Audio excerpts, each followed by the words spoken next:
This is my first time trying this mobile mic, so when I have to clear my throat, what do? Grab it and cover it? Anyway, good morning. My name is Sue Forbes, and as your service associate today, I'm delighted to welcome you to our weekly North Shore Unitarian celebration of spirituality and community. And whether you are with us here in the room this morning, or whether you're watching at a later time, I welcome you all. Thank you for being here so early this morning. It wasn't easy for me to get up early either. And now to begin our service, we'll quietly enjoy Catherine's prelude while we might think to ponder about who our next Prime Minister might be, and for however long they might be the Prime Minister. So, thank you, Catherine.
With a nod to the diversity we seek in this community, today we extend a special welcome to those who are single, married, divorced, widowed, gay, confused, filthy rich, comfortable, or dirt poor. We welcome you if you're just browsing, just woke up, or just got out of prison. We don't care if you're more spiritual than the Dalai Lama or haven't been into a place of worship since Easter 10 years ago. We welcome you if you're old, especially if you're an active lifelong learner, or if you're young and perhaps disdainful of how the baby boomers have ruined everything. We welcome you whether you can sing like Michael Bublé or just growl quietly to yourself. We welcome keep fit mums, hockey dads, starving artists, tree huggers, latte sippers, vegetarians, and junk food eaters. We welcome those who are in recovery or still addicted. We welcome you if you're having problems or down in the dumps or even don't like organized religions, and sometimes we are not that keen on it ourselves.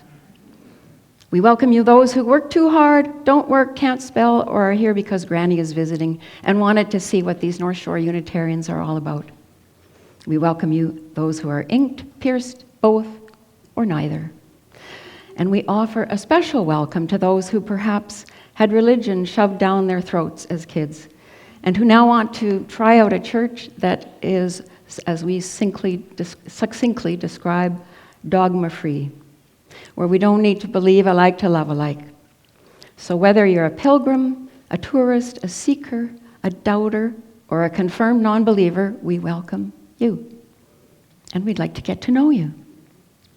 We hope you'll find here questions that stretch you, people who befriend you, and liberal religious values that encourage you to join us in trying to love boldly and live justly. And living justly asks us to remember that we meet today on the traditional territories of the Coast Salish peoples. In the spirit of reconciliation, may we find the courage and humility to mend and build new relationships with our Indigenous neighbors. We need to know those folks better too, and to learn from them, which reminds me of some words you might recognize. It's a very ancient saying, but a true and honest thought, that if you become a teacher, by your pupils you'll be taught. As a teacher, I've been learning, you'll forgive me if I boast, I've now become an expert on the subject I like most, getting to know you. Now, can any non-choir member, because they've had a heads up, call out the name of the musical those words are from? Right, The King and I, 1956. The words introduce a song you'll know so well, because you've already been humming it, that we don't have to practice it. And the choir will lead us from where they are, so please stand, and if you're able, and join in whenever you feel ready.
I knew you'd know that song. As we do each Sunday, we'll begin our time together by lighting a chalice, a common symbol of our spiritual tradition. We kindle this flame as a symbol of our gathering. Dark darkness, may the warmth of sharing bring us people. Peace. And Allison will light a second candle, knowing that in this community of care, we hold and witness one another through the seasons of our lives. In this moment, may our being together help hold whatever is in your heart today. There's room here for joy and sorrow, celebration and mourning, and everything in between. And we'll start with the sad notes today. You may have read in your e-bulletin that Dan Leahy, who along with his wife, Juliana, was a very active member here before moving to Comox. And Dan has recently had heart surgery. He's coming along, but in the e-bulletin you'll find more information about how you might want to support Dan and Juliana. And also, many of you were at Marie Bensley's memorial yesterday, and it was a lovely, warm-hearted and fulsome tribute to her, attended by almost 100 people. And I just want to mention how grateful everyone was for the community spirit that got together to help with that service both before and after. It was a real expression of what it means to belong to a community. So thank you. And most of you already know about Sonia Macro's passing on Friday. Sonia was almost 101, and right up to the end of her life, she was a brave and resilient role model for this community. We cherished her, and she cherished us. Sonia's memorial will be held here on the afternoon of Saturday, April 5th. And on a more joyful note, I'll mention that yesterday was International Women's Day. I think most of us here would describe ourselves as feminists of one wave or another. Choose your preference. And we love to celebrate the fact that our denomination was one of the first to ordain women. And are there any other joys that you'd like to share out loud today? All right. May our candle represent all the joys and sorrows that remain in the silent sanctuaries of your hearts. Let's now take a deep breath, and as we breathe out, fill the room with feelings of hope and caring for those near and far.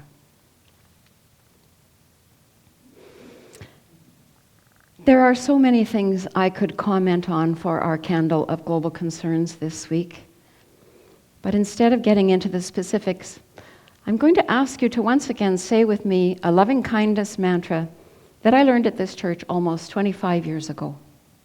That was a time when our world order, while not perfect, was more stable and predictable than it feels today. So please say with me. May all beings be safe from inner and outer harm.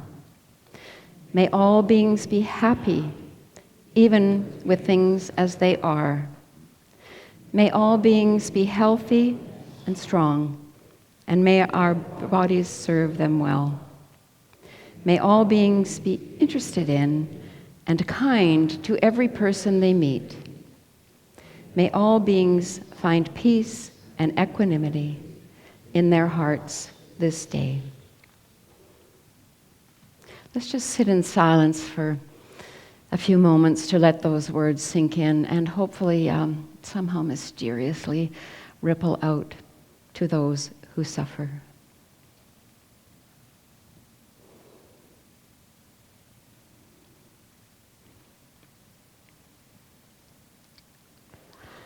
Our service today is about how to know a person and be known. It's divided into two major parts, mine and then yours. And I hope that makes you a bit curious about what's going to happen today. I will go first. You'll remember me telling you recently that I added that fourth line, may all beings be interested in and kind to every person they meet, because that was a lesson that I wanted to have top of my mind. And I told you how that has changed the way I interact with people, particularly strangers. I'm now just much more likely to take the first step to start a conversation. And I'll tell you a quick story about that. I regularly go for long walks, 3 mornings a week. And my excuse is that it's good exercise. And I think it is. But I also love it because it gives me uninterrupted time to listen to podcasts, which became a favorite hobby of mine during COVID. On all my morning walks, I make sure to make a pit stop at a public washroom halfway through, most often the one at the top of the skating rink down at the shipyards. It's always nice and warm in there. They've got heaters. Last fall, I began to see 2 women, one perhaps in her 20s and another in her late 50s maybe, regularly sleeping, sitting up on the benches in that washroom. So they wouldn't be lying on the benches. They'd pull their hoods of their coats up right over their face and sit there, kind of propped up on the suitcases and things that they had with them. It looked very uncomfortable. And so at first I was just surprised to see them there. But after seeing them there almost every time, I'm embarrassed to say now that I began to feel annoyed that they were there. I thought, the staff should be moving them along, that they shouldn't be there. That's not what this washroom was for. But then a little later on, I just began to feel guilty, thinking, jeepers, I should be waking them up and taking them home with me. But I never had the courage to do that. But then one day, the older gal was awake, and she was brushing her teeth at the sink as I washed my hands. So I said good morning to her, and we chatted about the weather a little bit. Another time, I felt compelled to ask her if she knew about the North Shore Women's Center. And I was surprised when she said, oh yeah, we've been there. They put on some good programs. One morning when it was cold and snowy, I asked how they were managing with the freezing temperatures. And they said, oh, it's pretty good. We got our nice warm coats. And they asked me how I was coping with the ice on the streets because they'd seen me walking all the time. And we all expressed appreciation for how well the sidewalks were being cleared and salted. And since then, I chat regularly with both of them. Amazingly, I always find them to be in good spirits. Now, I can't say I've become friends with them, but I see them, and they see me. And I always feel better after we've chatted. I don't have that guilt building up inside of me. And I'm now happy that the staff at the Key are so kind to them. It makes me appreciate that I live in a community that cares about troubled folks, even though we can't solve all the problems they face. So my mantra has made it easier for me to talk to strangers. And interestingly, it's also changed what I pay attention to. For example, I remember walking up Lonsdale one day being so taken by an interview with the author, David Brooks, pictured there, about his latest book titled How to Know a Person, The Art of Seeing Others and Being Deeply Seen. And shortly afterwards, I listened to a podcast on Hidden Brain called The Gift of Other People, about how we can make our conversations with people more rewarding. And then I noticed a couple of articles in the Globe and Mail, one by a writer who I so admire, Ian Brown, about talking to strangers. And another good one by Zozia Bielski about the importance of getting to know your neighbors. So then I had the idea to share some thoughts about this topic with you. I think it contains some key lessons for us, a few insights that could help us become an even more vibrant and connected spiritual home for warm-hearted, curious, and intellectually humble folks, which is what we aspire to be. So I'm wondering why the art of connecting more deeply with others is in the zeitgeist right now. Did I pronounce that right? Zeitgeist, I think that's it. Maybe, this is what I think, it's because we're losing that capability and we want to regain it. And David Brooks points out many reasons to do so. Some of them are pragmatic.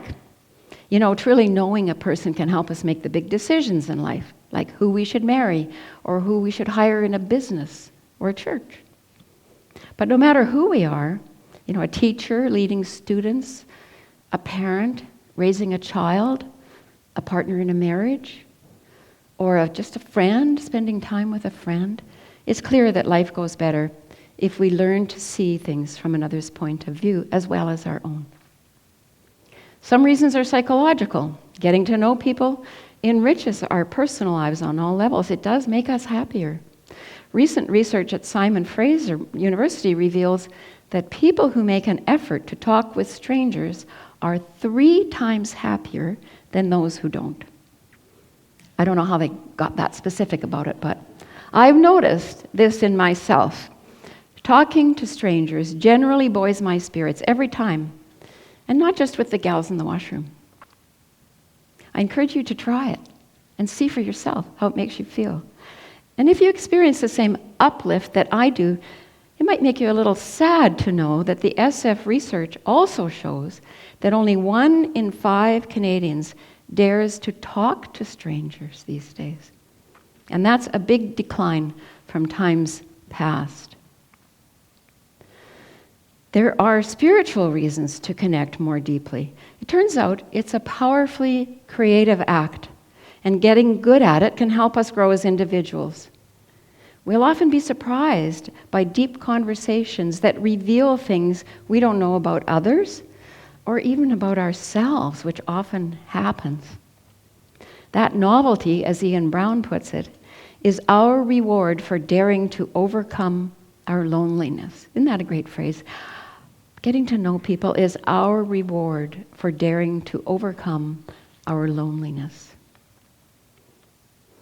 And finally, there are societal reasons for learning to connect more fruitfully.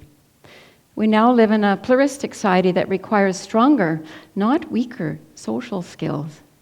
And that's because understanding others promotes trust and empathy and a stronger sense of community. And I believe that, and I'll give you an example. My hubby and I recently came back from an 11-day family reunion with Barry's 4 brothers and spouses in Mexico. There were 10 of us. You might wonder, whoa, that seems a long time to be with family, doesn't it? But it turned out great. Coming home, we arrived at the airport at 3 a.m. and caught an Uber. I'll describe the fellow who picked us up as a man with brown skin and an accent that we couldn't quite decipher. We said hello, we chatted a bit in the car, but the conversation petered out. And I wondered if it was because we were afraid to ask him bluntly, "Where are you from?" You know, for some that's considered taboo now, because it may send a message, you don't belong here. But finally, I couldn't stand the silence any longer, so I asked as politely as I could, "Did you grow up in Vancouver?" Well, that opened a very productive back and forth conversation. And learning that he'd grown up in Eritrea on the east coast of Africa led to an animated dialogue about his life, about both the joys and challenges of his life, and about both before and after he moved to Canada 8 years ago. He talked a lot about how much he appreciates living in Canada because here he feels free and safe. Quite a change for him from where he'd lived before. He's happy that the government doesn't interfere with every detail of his personal life. And he's happy because Canada provides more opportunities for his wife and young family.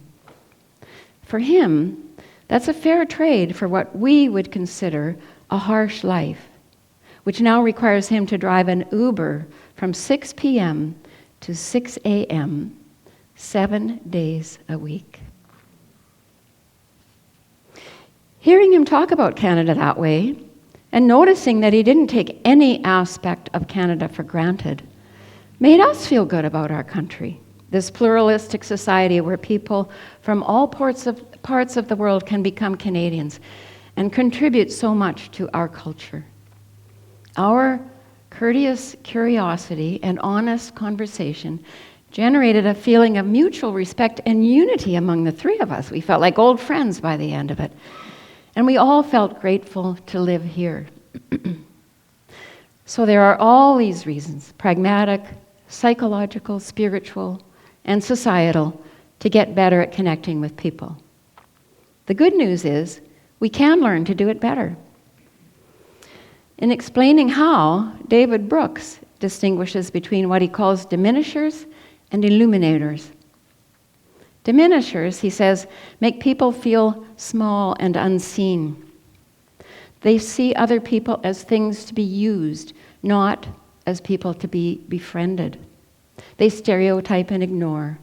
They're so involved with themselves that other people are not even on their radar. Perhaps you know some people like that. And if not, you can see shameful examples of them in some political arenas these days. Illuminators, on the other hand, are sensitive to people's moods and thoughts. They're warm, respectful, and they look at people in ways that acknowledge their inherent dignity, which is what our first of 8 principles calls us to do. Illuminators approach others with tenderness, receptivity, active curiosity, affection, and generosity. It's as if they say to others, I'm going to trust you before you trust me. Maybe you've experienced this. You meet somebody who seems wholly interested in you, who gets you, who helps you name and see things in yourself that maybe you hadn't even yet put into words. And you become a better version of yourself. I know people in this congregation who do just that. One of them, shall we say, is very musical. But there are many with such skills. Of course, being an illuminator is an ethical idea, and let's be honest, it's difficult to achieve consistently, and I know that for myself.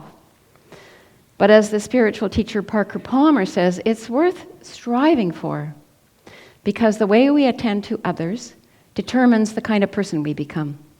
If we see others generously, we become more generous. And if we view them coldly, we become cold. If we forgive their foibles, we forgive ours, and vice versa. So how can we tip the scales toward being an illuminator? First, says Brooks, we have to know how not to see a person, how to avoid characteristics that interfere with our good intentions. And I'll run through a few for you. Number 1, egotism. I mentioned it earlier. Some people are just too self-centered to see others. They can't see you because they're all about themselves. They say, let me tell you my opinion. Let me entertain you with my story. 2, anxiety. Some people have just too much noise going on in their own heads. They worry. How am I coming across? What am I going to say next? Does this person even like me? And this kind of fear is the enemy of open, curious communication. And I know this from experience because earlier in my life, I was often afraid to speak up. And that changed, somewhat at least, after I had a realization that that fear was a holdover from being teased by my 3 older brothers. I was still in that kind of little kid place. 3, naive realism. Some people, maybe most of us assume that everyone else sees the world the way we do. But we've learned that that's not how it works. We don't see the world the way it is. We see it the way we are. Our minds create our world, and we live within that construction, which is guaranteed to be different from the person across from you. Generalizing. We so easily stereotype and make generalizations about groups of people and then peg them.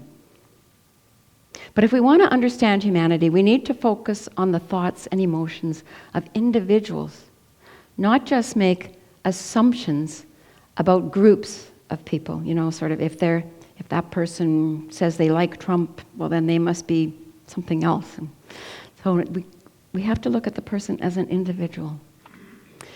And finally, seeing but not seeing. Brooks says that even in cases where we're devoted to a person and know a lot about them, it's still possible to not see them. He says you can even be loved, and this is a sad thing. He says you can even be loved by a person yet not be known by them. And I can imagine that's true. I've seen it play out in more than one marital breakdown in our own extended family. So those are the 5 things we want to avoid. But if we're to become illuminators, we also need to know how to engage better, how to probe the deep recesses of another person's mind. He says this is one of the most crucial and difficult things a person can do. If you succeed at this task, you'll be able to understand the people around you. And if you fail, you will constantly misread them and make them feel misread. Strong words indeed. So where can we go, he asked, to perform such a grand, portentous, and life-altering endeavor? Well, he says a park bench is nice. I would say a long walk is even better. This epic activity he describes as called having a conversation, first by asking open-ended questions, and then by truly engaging with the answers. It's not enough to just imagine what's going on in a person's head. We need to lead them on a mutual expedition toward understanding. And in doing so, we have to be more than a raconteur, someone who tells great stories, or a lecturer, someone who can offer piercing insights on a range of topics. What's most important is that we become a master of fostering a two-way exchange. And on that note, I'm going to ask you now to stand up for just a few seconds, if you can. Take a look around, the people close to you, and just make a note of them. No talking, still my turn. So can everybody just stand up for a few seconds and do that?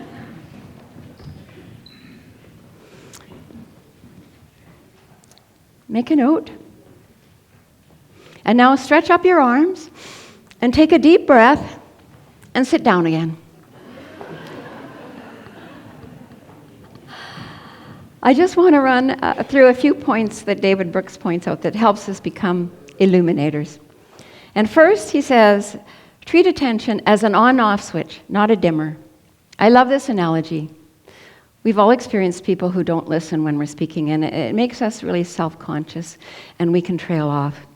But to be a good listener, attention has to be all or nothing, on or off. And when we're on, we must stop doing anything else and just pay attention to what's being said.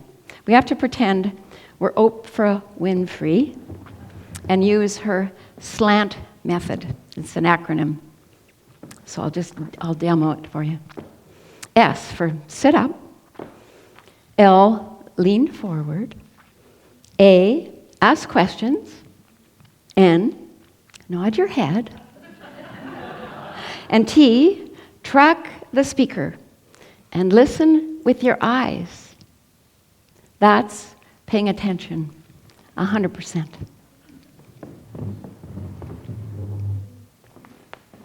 And one more thought, don't fear the pause. A good conversationalist listens to learn rather than to respond. And Barry really learned this from his business partner, Erky, who always paused after Barry would stop talking, and then Barry would at first try to fill the void. But then he realized, well, Erky's thinking. And that kind of pattern, that style, contributed so much to the success of their partnership. And eventually Barry learned to pause too and not just be ready with the next question. You might have seen him do that. 2, favor familiarity. People love to talk about what they know. And so to get a conversation rolling, think of something else that the person is attached to. Or with a stranger, just pick up on something you notice. A Canadian researcher tells this cute story about her first intentional encounter with a complete stranger on a subway. Quote, I saw this woman carrying a beautiful cupcake, and I asked her about it. And by the end of the conversation, she'd taught me that people can ride ostriches. You know, I didn't need to know that, she says, but it was delightful. And I discovered that random conversations like that make me feel safer in my community. Unquote. 3, ask questions that make people think deeply. You first ask for the specific events or experience, but then go further and ask, how did that make you feel with what happened? You know, for example, if you learned that if you learned that this person was laid off, you might want to know, what were you feeling when your boss told you? You know, was it dread, worrying about your family? Or is it closer to humiliation or even relief? So Brooks says it's our job to pull out those lessons from people, to find out how they were changed by what happened. That's how to build real connection. And 4, don't be a topper. You know, don't make your somebody else's story into your own story. And I had an experience with that not long ago here. I was responding to someone's question about my cancer journey when another gal butted in and started talking about her experience. And it felt a bit odd, you know. I didn't really think much about it at the time, because it happens a lot, doesn't it? But later, the gal who interrupted came over and apologized to me for topping my story. And her graciousness in that act has kind of stayed with me. It reminds me not to do it to others. And the last one, find the real reasons for a disagreement. This is kind of interesting. When arguing, the natural thing is to restate our point of view until the other person sees the issue the way we do. That's what Barry and I do all the time. And then it's a question of, well, who's going to be the last one to get the last word about what I've already told him or me 3 times. So, we all do it. But more productively, we should be asking, why at heart do we disagree? What are the ethical or philosophical roots of what we each believe? And then, no matter the outcome of that mutual exploration, we're wise to remember what neuroscientist Lisa Barrett says about disagreements, especially with family or friends. Sometimes just being curious about another's experience is more important than being right. So those are the few ideas about how to know a person deeply. They feel especially important these days because, as Brooks suggests, if we want to begin repairing the big national or even international ruptures, which is we're going to have to do, we need to learn to do the small things well. And this is where your part comes in. I hope you're game to take part in a mutual sharing and listening exercise in getting to know you. And before you balk at the idea, I'll tell you what a good church buddy said. Brian McConnell, actually, he's not here so I can mention his name, said about this plan. I mentioned to him that even though I've been active here in this church for over 3 decades, I don't know much about a lot of the people that I see every week here. And now, since I've known them for so long, I'm afraid to ask them questions that would reveal my ignorance. So we just kind of skim along the surface. And he said, oh, that's interesting that you say that because I feel the same way. So he encouraged me to give this a try. So here's how it's going to work. On the screen are 4 suggested conversation starters. I'll read through them quickly. Tell me your life story in as much detail as you can in 5 minutes. 2, what changed in your life that led you to NSUC for the first time? And what's it been like for you? 3, what are the best and worst things for you about aging?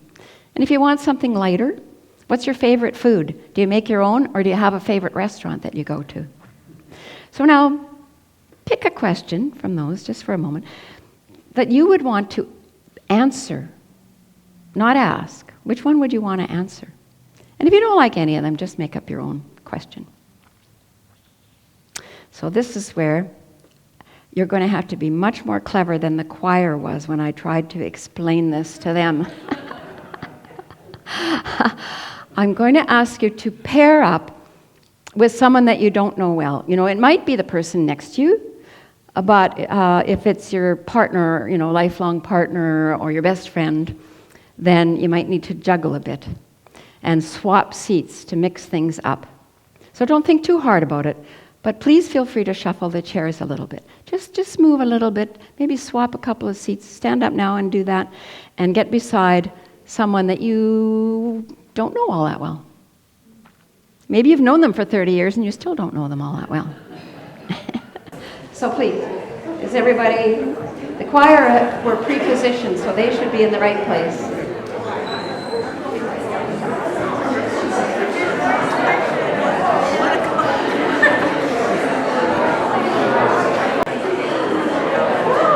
A good group. You know how to do this already, all of you, I guess. So, any comments? Does that make you feel better or worse about the state of the world? Just shout it out. We can do this all day. We can do it all day, says Allison. Yeah, but we can't really. I tell you what, though, keep going if you stay for the casserole lunch today, and just keep going with this, and it's kind of fun, right? All right. I'll now ask Vox Lumina and our ushers to come forward as I invite you into the spiritual practice of generosity. Our Sunday offerings, as distinguished from our pledges, go to support organizations beyond our walls that our congregation particularly values. And this month, our offerings will go, unless you indicate otherwise, to the Hollyburn Community Services Programs for Youth. Their programs help kids between 13 to 18 who, for whatever troubling reasons, need extra help with maybe from emergency services, transitional housing, work experience, or life and social skills.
In gratitude for your heartfelt generosity and what it does to help those beyond this community, we give thanks.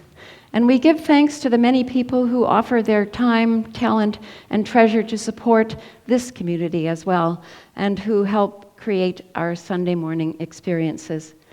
It takes a village to raise a child, and it takes a big team of greeters, ushers, and sound folks to make these mornings come together. And of course, it would all be for naught without your participation. And Leslie White, did I mention about how everybody, because I think I may have forgotten. I did mention, okay, that's good, about yesterday, so much activity to help the family, both before and after the services. So please come forward now. I'm sorry, I should have called you in earlier. Thank you again for everyone's generosity and support.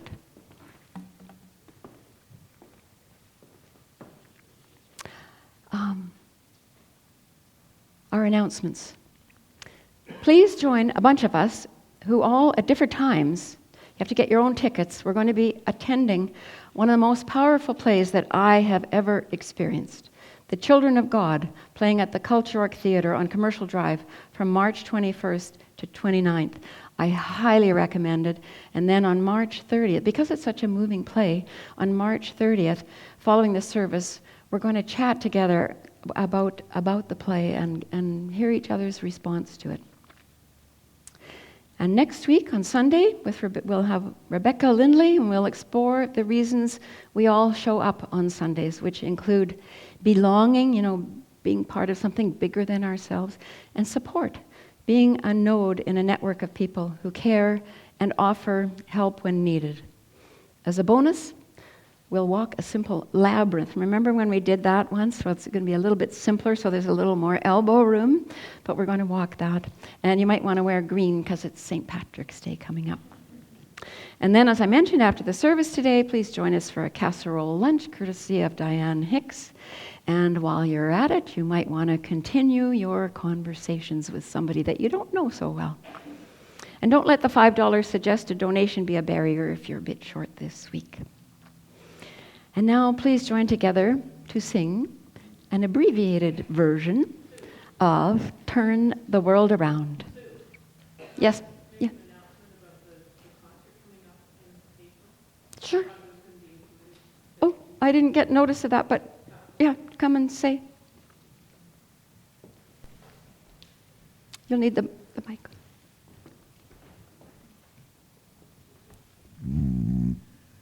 Hi there. I just wanted to make a quick announcement about a Fun Fest event coming up at the end of April, and I think you've probably seen it in your newsletter.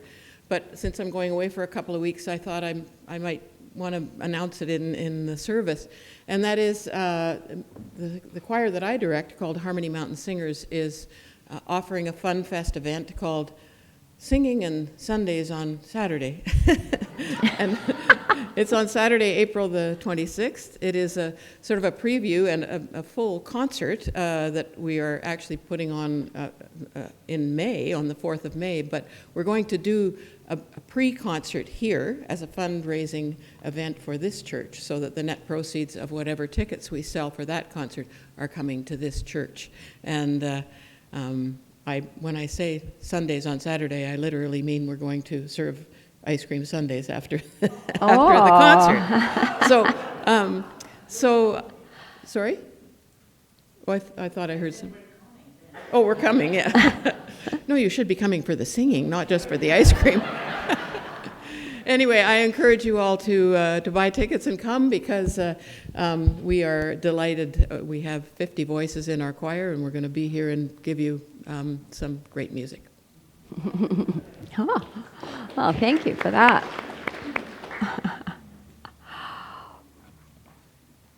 Oh, okay.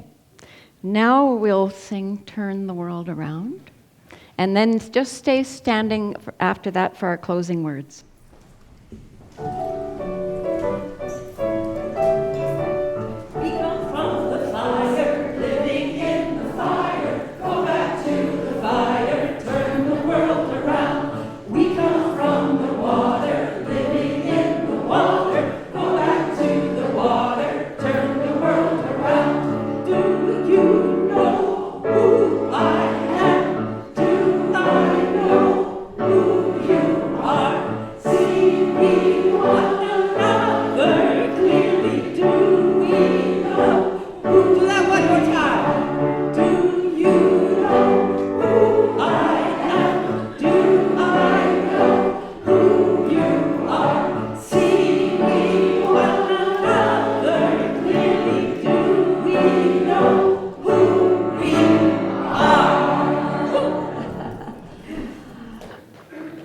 Our closing words are by David Brooks.